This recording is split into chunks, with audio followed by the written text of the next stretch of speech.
Temps perdu. Quel est ton Pokémon préféré? Puis sais-tu quoi? T'as actually raison.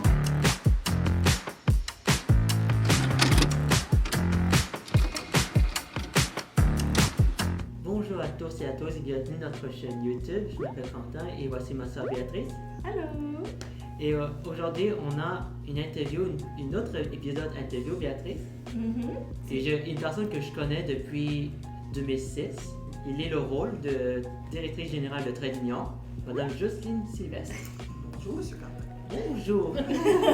Bonjour, Madame. Comment allez-vous? Très bien, merci. Comment tu étais dans le rôle du directeur général de Trait d'Union? Mais moi, en fait, je suis arrivée à Trait d'Union au tout début. Trait d'Union, elle n'existait pas encore. J'ai été embauchée en 1988 pour mettre sur pied Trait d'Union. Alors, j'ai toujours été la directrice. Là.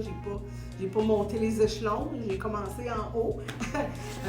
J'avais à ce moment-là déjà des contacts. Je travaillais déjà dans le monde de l'autisme, tout ça. Et puis, j'avais participé au processus d'entrevue. Et puis, on m'a confié ce rôle-là. Et puis, c'est tout parti de là. C'est très intéressant.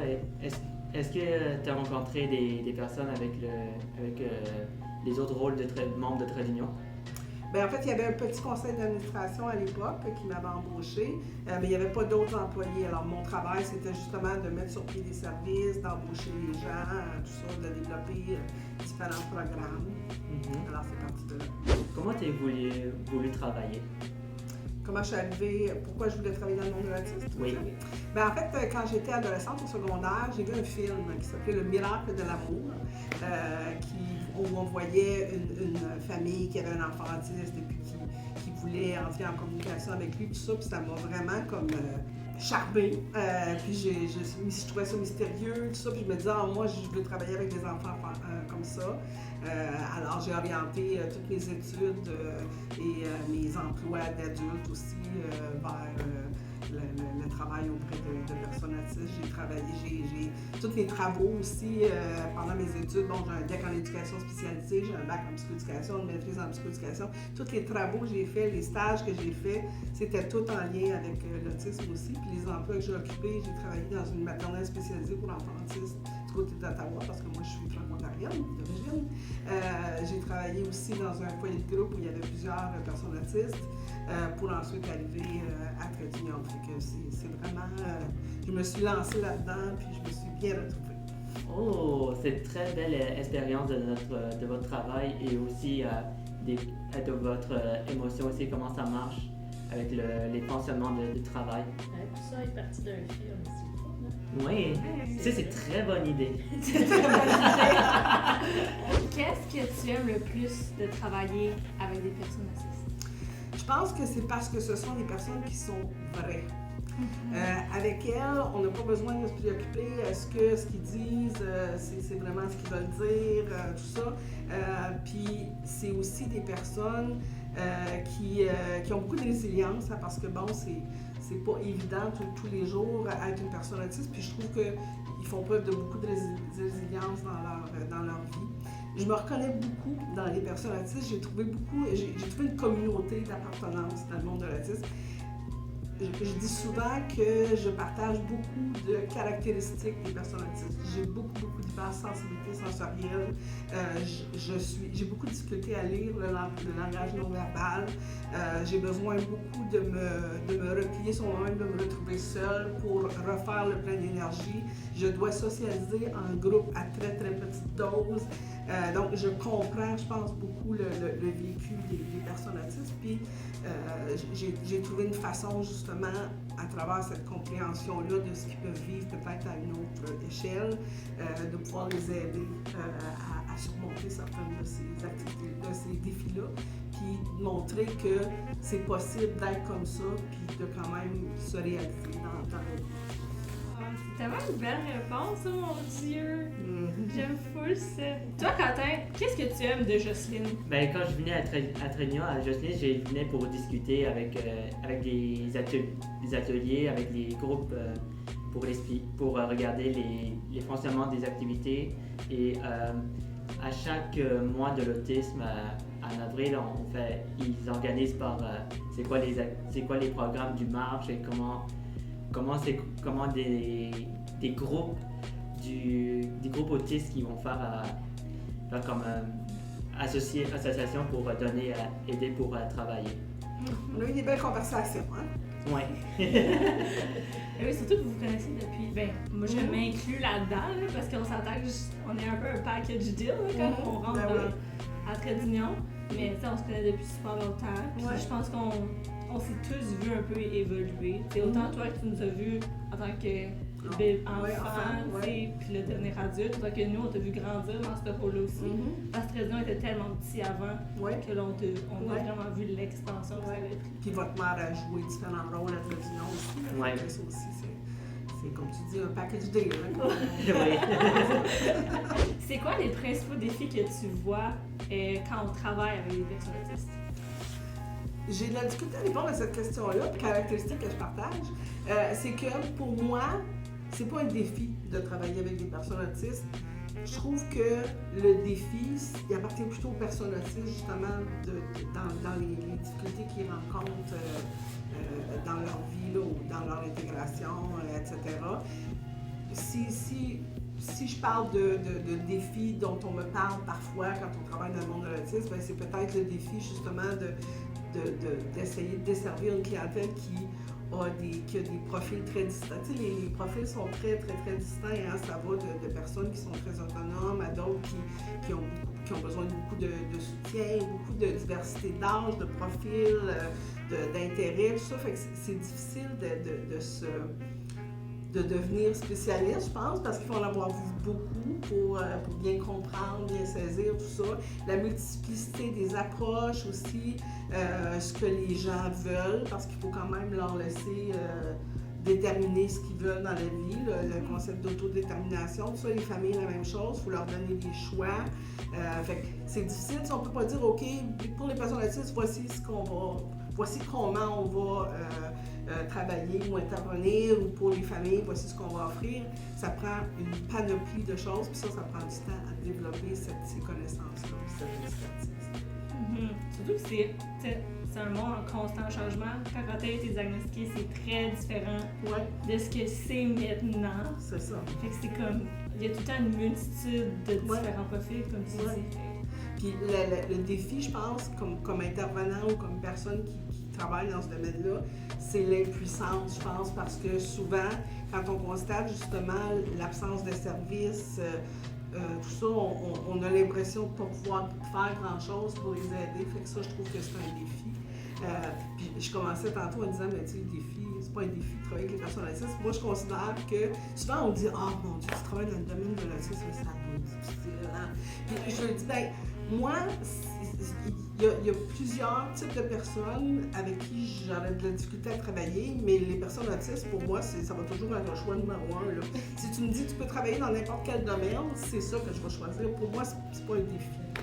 J'aime ça que ça dit ça. On a besoin de plus de gens comme toi qui trouvent que c'est pas un défi. Mais on a besoin de différents types de personnes. Tu sais, c'est pas tout le monde qui dit moi je travaillerais peut-être pas en DPJ ou je travaillerais peut-être pas en itinérance ou en dépendance, mais on a besoin de toutes sortes de monde pour travailler avec toutes sortes de monde.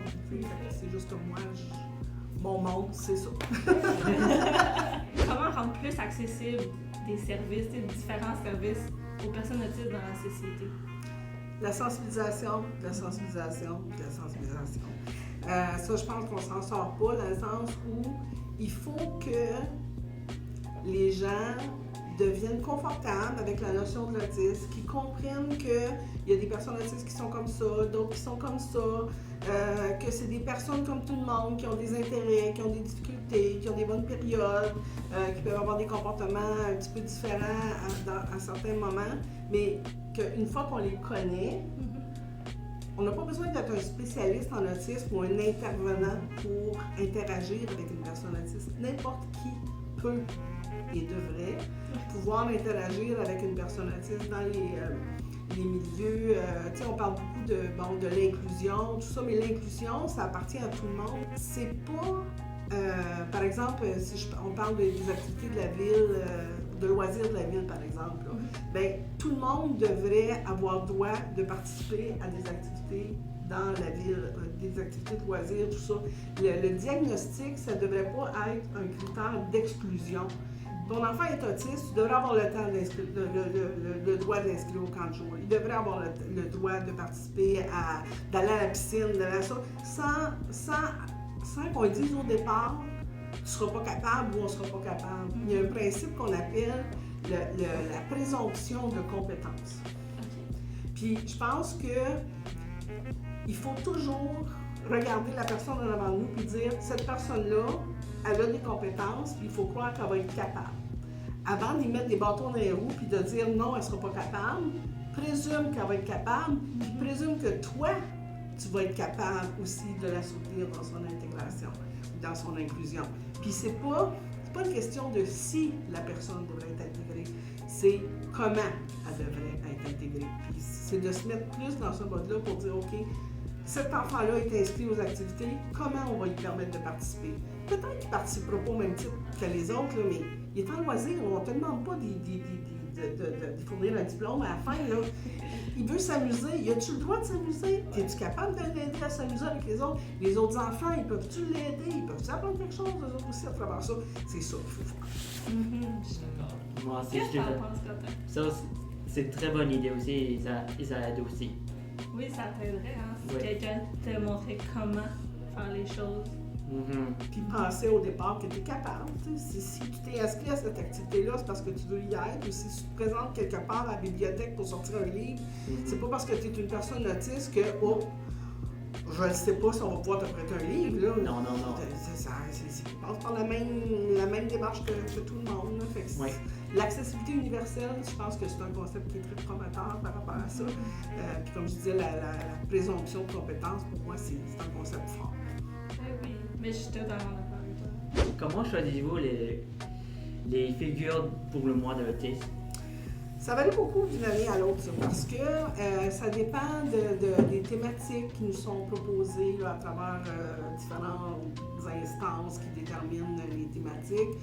Ça peut aussi être selon la programmation, par exemple, de la Fédération québécoise de l'autisme, les opportunités qu'on a aussi, ou les choses qui sont arrivées dans la dernière année, les rencontres qu'on a faites.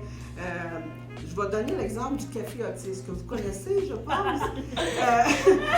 Dans un monde futur, peut-être que, par exemple, on pourrait travailler avec le café, peut-être que ça pourrait être les figures de café autiste qui pourraient être les figures de proue du mois de l'autisme, par exemple, parce que dans le mois de l'autisme, ce qu'on aime, c'est mettre en valeur des réussites ou des initiatives qui promouvoient justement une meilleure inclusion, qui font connaître l'autisme, qui font connaître les compétences, les capacités des personnes autistes.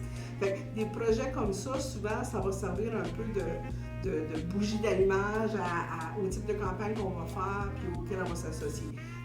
Les présidents d'honneur de campagne de financement aussi, souvent sont choisis en fonction justement de l'apport qu'ils vont pouvoir faire dans le financement des camps de jour. Souvent, les porte-paroles du mois de l'autisme, ça a été aussi soit des personnes autistes ou des frères et sœurs ou des proches qui ont parlé au nom des personnes autistes, tout ça, mais toujours dans une optique de faire comprendre aux gens en général que l'autisme, c'est pas la fin du monde, que c'est pas juste une déficience ou un handicap, qu'il y a des personnes qui sont capables de faire leur vie, puis qui ont des rêves, tout ça. On essaie de mettre ça en valeur justement avec la programmation du mois de l'autisme. Puis ce qu'on fait aussi beaucoup, c'est à travers différents médiums. On a organisé par exemple le Festival du film en autisme où on essayait de passer par les arts, par les films, comme moi j'avais fait à l'adolescence, pour s'approprier une meilleure connaissance de l'autisme. Ça nous permet, il y a eu aussi des expositions de photos, des expositions d'œuvres d'art, produites par des personnes autistes ou avec un thème, tout ça. On essaie de passer par différents médiums aussi pour joindre un autre public, parce que sinon, on prêche aux convertis, puis c'est les gens qui sont déjà dans la communauté de l'autisme qui viennent à nos activités, mais ce qu'on vise, c'est de rejoindre d'autres personnes. On essaie de faire tout ça, s'associer à des entreprises de la communauté aussi, pour qu'eux aussi soient touchés par l'autisme, puis qu'ils disent « Ah, ben finalement, oui, c'est vrai, j'en prenais une, puis ben oui, c'est vrai, je suis capable d'interagir avec ces personnes-là. On atteint nos objectifs comme ça. Oh, c'est très très bon. Ça te donne-tu plus de réponses à ta question, Quentin? Oui, Ouais. ça aussi. Parce que c'est toi qui se posais cette question-là. Oui, ça c'est vrai. Tu te posais la Est-ce que question. tu aimerais ça un jour être porte-parole du monde autisme, toi? Oh, c'est une très bonne question. C'est c'est une très bonne question. C'est Moi, je pense que la réponse est oui. oui. Ouais, je vais dire oui pour discussion entre toi et les autres groupes d'éducateurs et éducatrices avec les communiqués pour le Ah, ben officiel. ça m'appartiendra plus parce que bientôt, moi, je ne serai plus la directrice de réunion, Ah. mais je vais passer le message. C'est quoi le plus beau vivre pendant la retraite? Je pense que c'est d'avoir le temps, de prendre mon temps. Mais cela dit, je prends ma retraite de la direction générale de Trait d'Union, mais je veux continuer à contribuer dans le monde de l'autisme, à faire des choses. Je pense que je veux continuer à être active, mais peut-être dans d'autres types d'activités, puis avec un autre rythme peut-être qui va être un petit peu plus ralenti. Mais j'ai des projets aussi avec ma famille, j'ai 2 petits-fils, j'ai 2 filles dans la région, mon conjoint est à la retraite aussi, fait on va pouvoir quand même faire autre chose. Mais je prends l'été de congé, puis après je suis ouverte aux propositions Oui. pour contribuer soit à des projets de développement ou à prendre des contrats. Et votre petit-fils aussi. Oui, mes petits-fils. Ils sont bien beaux. Quelle est votre passion préférée? À part l'autisme, vous voulez dire? Oui, à part de l'autisme. Mais moi, j'aime beaucoup, ceux qui me connaissent savent que j'aime beaucoup faire du kayak et faire de la marche en forêt. Fait que c'est ça, le contact avec la nature, pour moi, c'est très, très, très important. J'aime beaucoup la lecture aussi, je suis une boulimique de lecture. J'aime beaucoup cuisiner et puis le jardinage. Puis les projets de création aussi, j'aime beaucoup ça, de tout ça. Merci beaucoup, Jocelyne, pour notre belle interview et la dernière heure de votre retraite et bonne chance en plus. Merci beaucoup, ça m'a fait plaisir, merci. Merci. Et c'est conclut notre chaîne YouTube et n'oubliez pas de vous abonner à notre chaîne YouTube pour notre prochaine vidéo. Merci beaucoup. Super.